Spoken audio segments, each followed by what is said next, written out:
नाज़रीन आदाब, बज़्म गज़ल का प्रोग्राम लेकर मैं शाहीन महाजन आपकी खिदमत में हाजिर।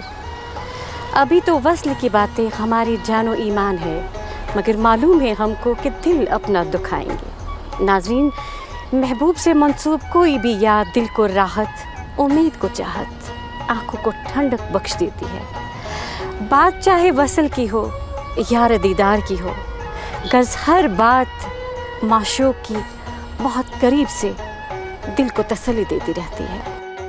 अब्दुल मन्नान भट्ट अलम की पुरकैफ शायरी के अलम के साये में खूबसूरत गज़लों का महकता चमन आपके रूबरू लिए हम सदा आपके साथ साथ है।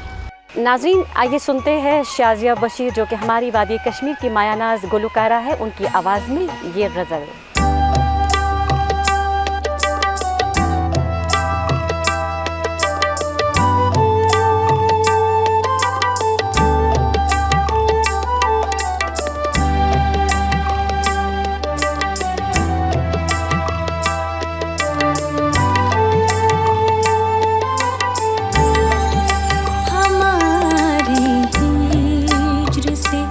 आगे भी कितनी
ख्वाहिश